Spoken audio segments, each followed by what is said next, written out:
Ah, greetings, traveler. What? You look surprised? Oh, no problem.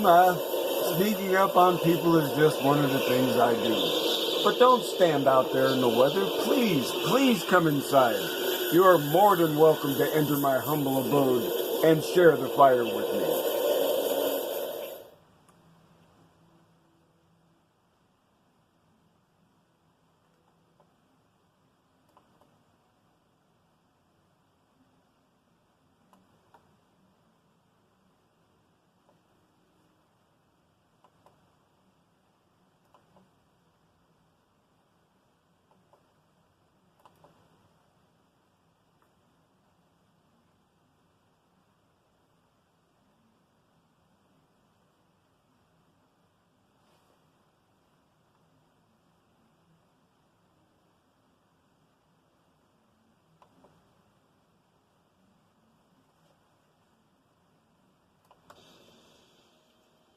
This is your last chance.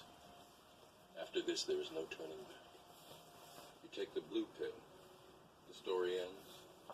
You wake up in your bed and believe whatever you want to believe. You take the red pill. You stay in Wonderland. And I show you how deep the rabbit hole goes.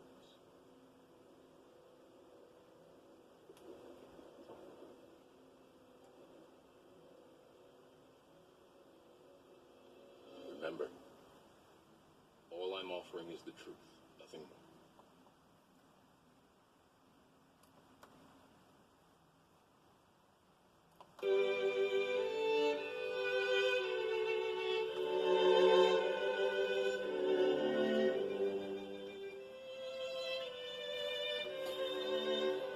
Well, it is nice to see you, traveler.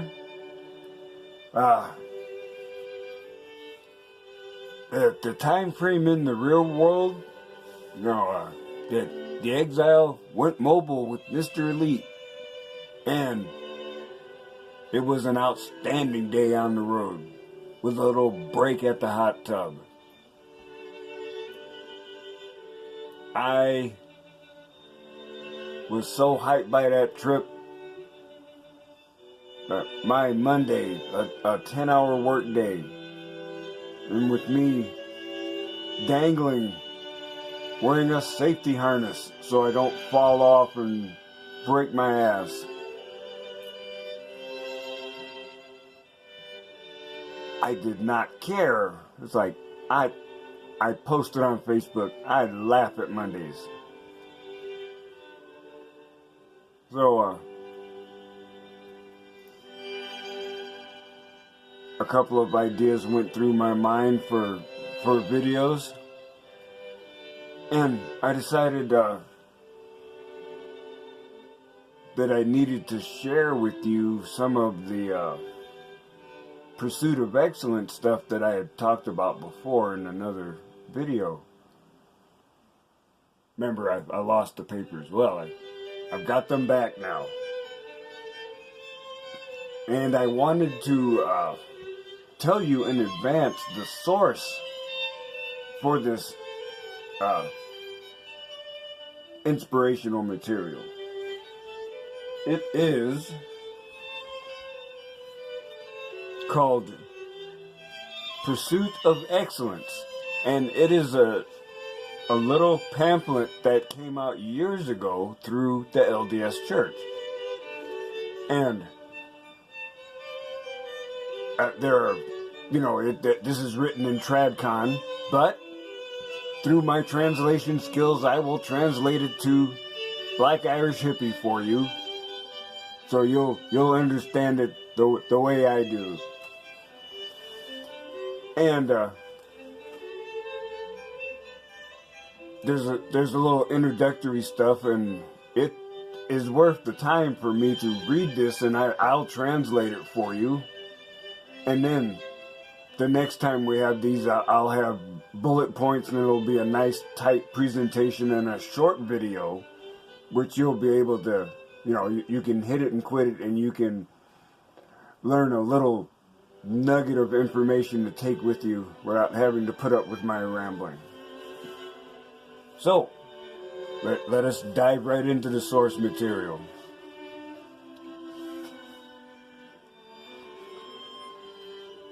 The pursuit of excellence is an achievement challenge designed to help a participant develop an almost deity level, like to live your life at a high spiritual level of love and service. Accomplishing this effort or objective requires a diligent and serious effort in all aspects of life: spiritual, intellectual, and physical.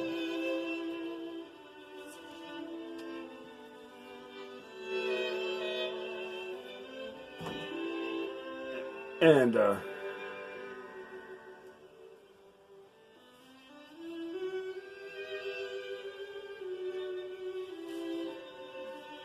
it also says here, they emphasize that you need to, spend your time pursuing sacred and enduring principles. And you can interpret that how you will, as we all know, focus on something larger than yourself.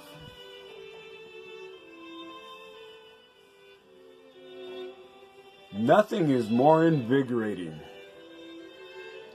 than working hard to fulfill a noble and worthwhile purpose. Some of these goals are to gain and strengthen personal conviction of the presence of deity, to live with compassion and integrity with our fellow men, to be honest in every relationship, to learn new skills, to stretch our minds, to read the inspired words of men touched with the Spirit of God,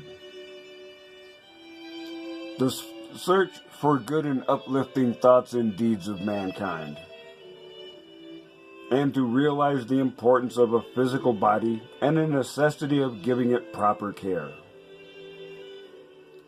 To the person who becomes absorbed in achieving eternal goals, life becomes more abundant. Oh shit, preach. Speaking truth right there, baby. You got a witness. Whew. The approach described in the accompanying pages can be accomplished by anyone who has an honest desire to improve himself so he can serve others and achieve greater levels of self-care.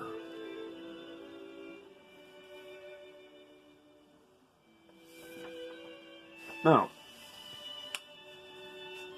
as I'll drop these little snips of data on you. You listen and decide on a goal. Be diligent, but don't overload yourself. Your plan should be challenging but realistic.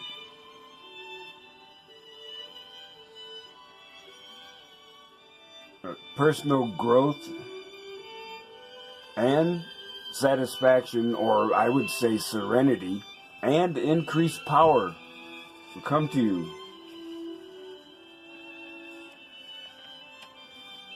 To be of service to others, and I again emphasize proper and enhanced self-care, to see the rewards of achieving through this challenge. Now, the following quote is from a LDS church authority. He was president of the church and by that standard a prophet. He is David O. McKay. This quote is so good that I will give it to you almost completely untranslated. Every noble impulse, every unselfish expression of love every brave suffering for the right, every surrender of self to something higher than self, every loyalty to an ideal, every unselfish devotion to principle, every helpfulness to humanity, every act of self-control, every fine courage of the soul, undefeated by pretense or policy, but by being, doing, and living of good for the very good sake. That is spirituality.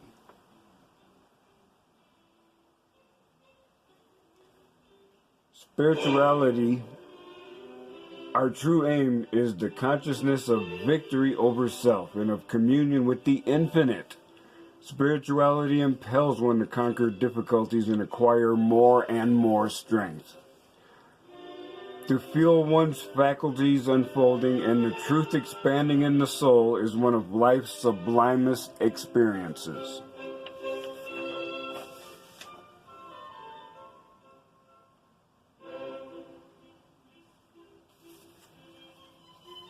So, we're almost done with the source material for now. No, in fact, we are done.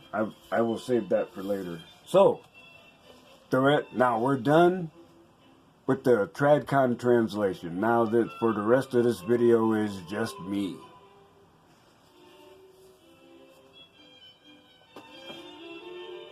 So,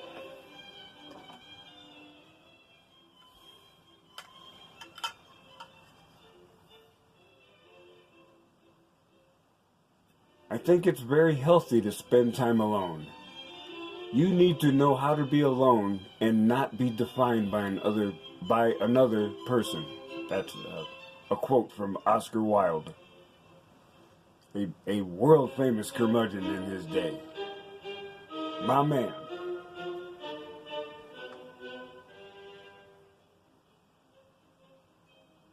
So, it took strength for me to make that final true confession. That being alone was something I didn't want and was running from all this time. And now here I am, pursuing radical self-actualization, being defined by my own standards and objectives, and not comparing myself to anyone else.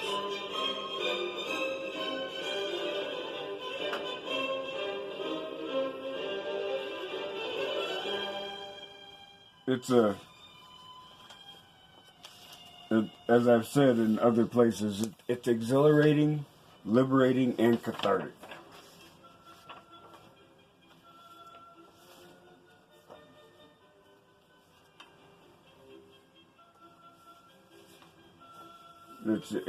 It's just incredible.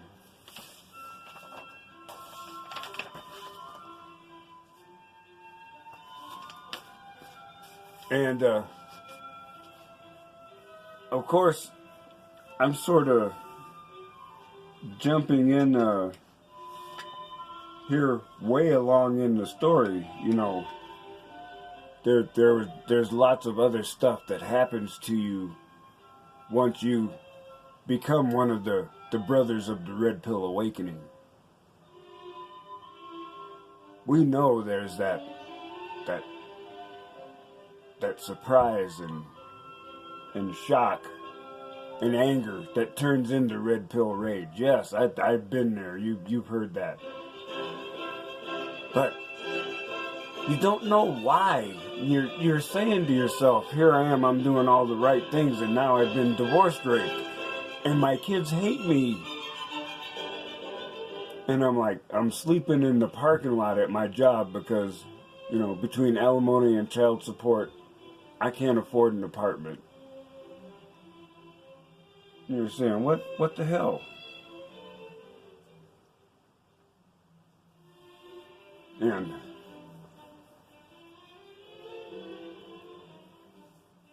wise man once said, most of our lives, most of us live in realities determined by others, imprinted in our brains by education, by religion, by politics, by the authorities. And the person who said this was quite a trailbreaker in his day, Tim Leary.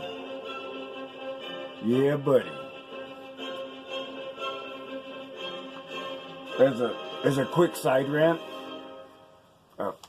if you get a chance, read the book called Acid Dreams.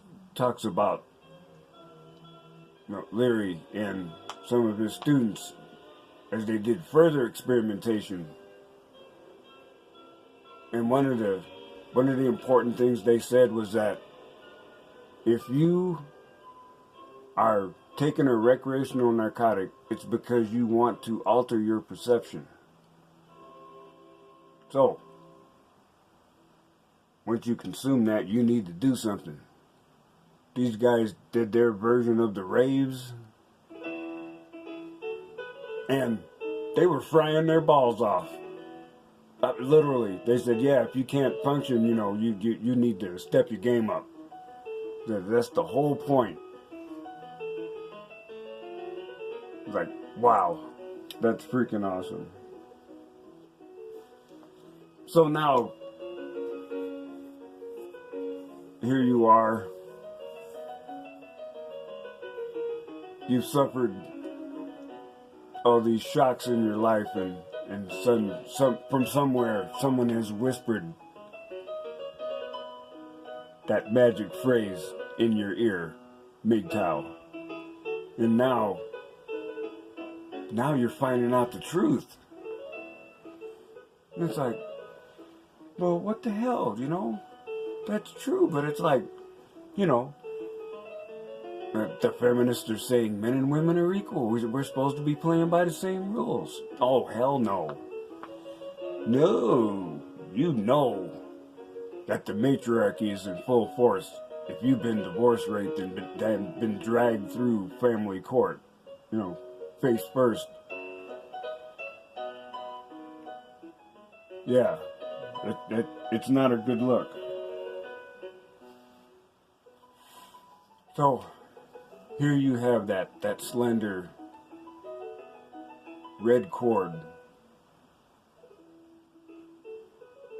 and you're hanging on to it as tight as you can now that you're saying, wow, what the hell? So what am I supposed to do now? Well, society is still gonna fuck with you. Society is gonna tell you, oh, you're weak, you're a failure, why couldn't you handle your business? But you reach the point where you say, you know what, fuck what you guys are saying.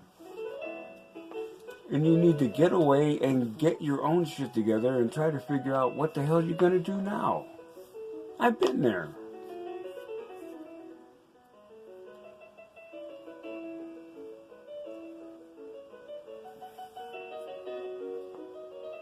And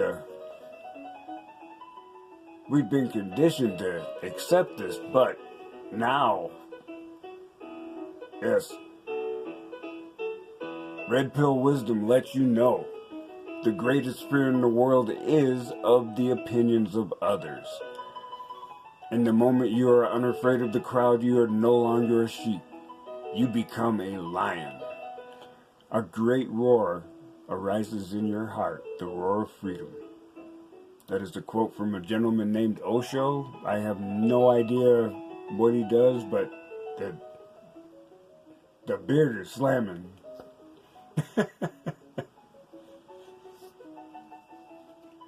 Yeah, see, because you've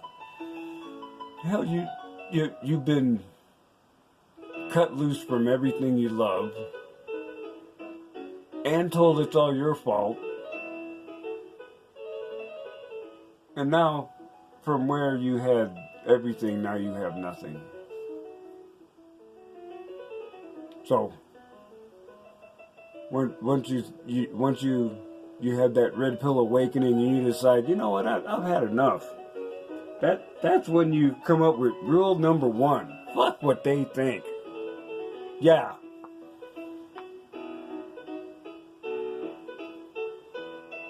Because they're already calling you a piece of shit because of what other people have done to you, and they're blaming you. Yeah.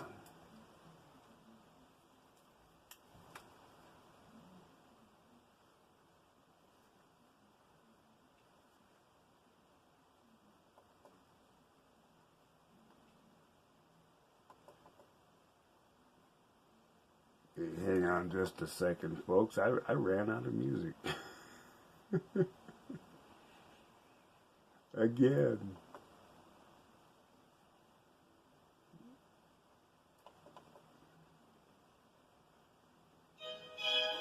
Ah, there we go.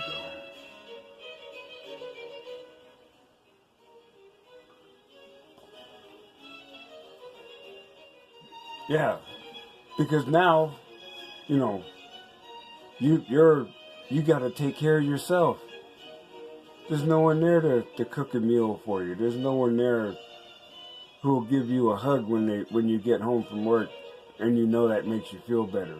It's tough, but you got to do it for yourself now. That's when you realize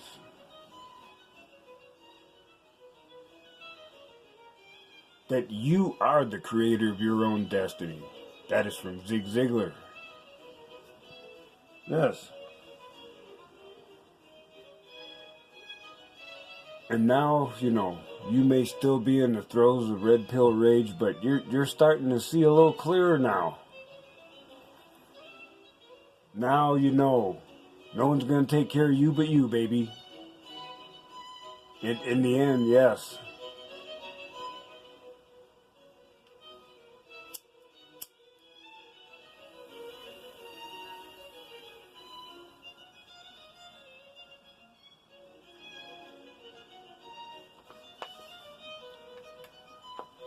So, now that you are more awake, not woke, awake. Woke is a nice term meaning that the brainwashing and imprinting has taken effect. You know, no. We're awake from a bad dream. We're dealing with reality now. So now, it's like, yeah, I'm slowly peeling off the many layers of me to find myself. I'm getting rid of all the bullshit, all the cultural conditioning, all the expectation of others, to find out what it is that makes me tick. What is it that's going to make me happy that will not hurt another person? That's an important reminder. Yes. What is going to fulfill my karma?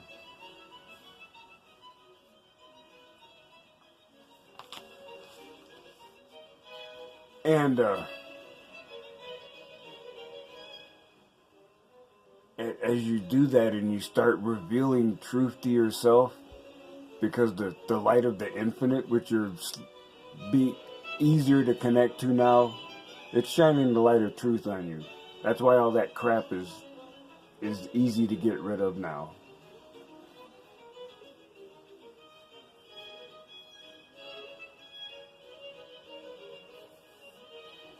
But then you realize, man,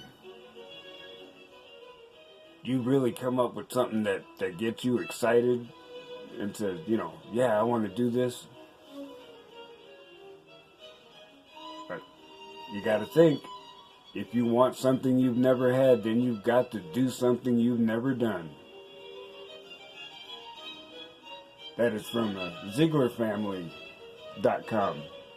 And yeah, that's where I am. I mean, I had this red pill awakening, and it is literally a lifesaver.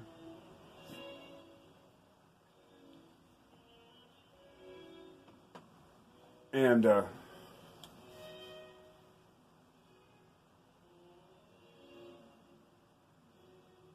making the videos was a response to a challenge from Happy Humble Hermit, and yeah, it was difficult. It's a little easier now.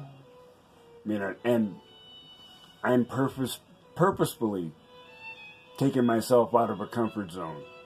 I'm much less scripted now than I used to be. I took the road trip with Mr. Elite. Showed my semi-handsome face. Yeah, taking risks. But this is more important than a minor thing like being doxxed. That's why I don't care anymore. So you're saying, okay, I got this goal, but man, I want to do such and such, but I've been so busy on the grind, I don't have the skill.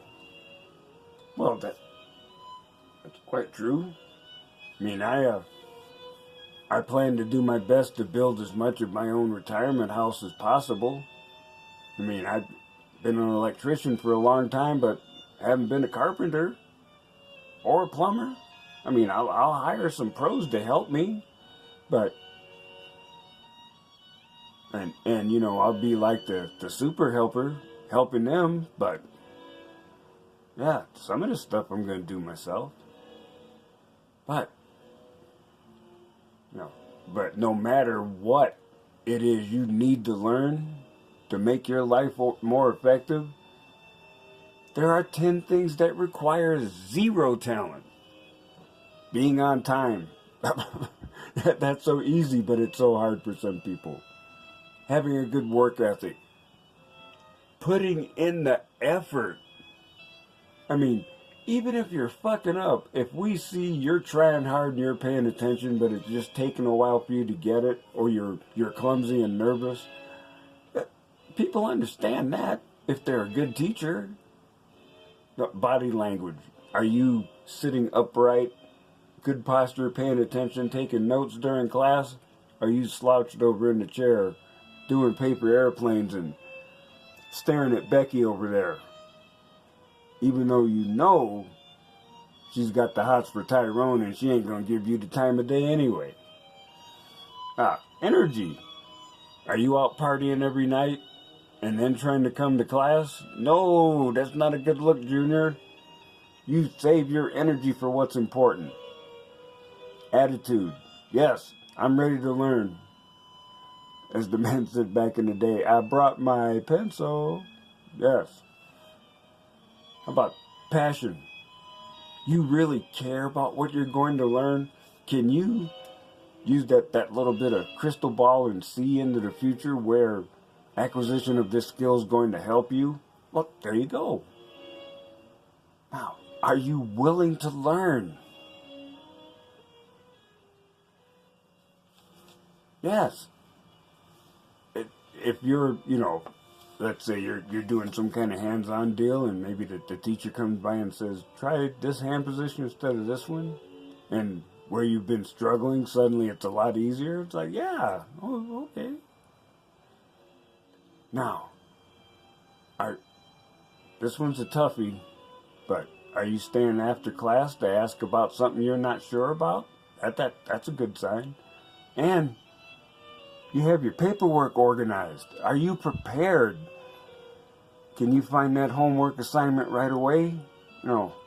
When you get home or when you get to study hour?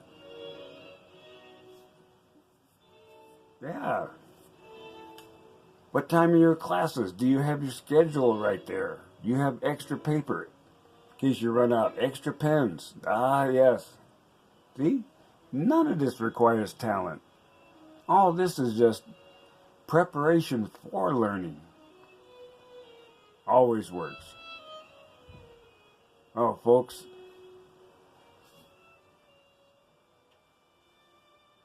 I've only made it through about half of the pictures and my time is about up on the video. See that? I kind of like this technique. It's forcing me to pay attention.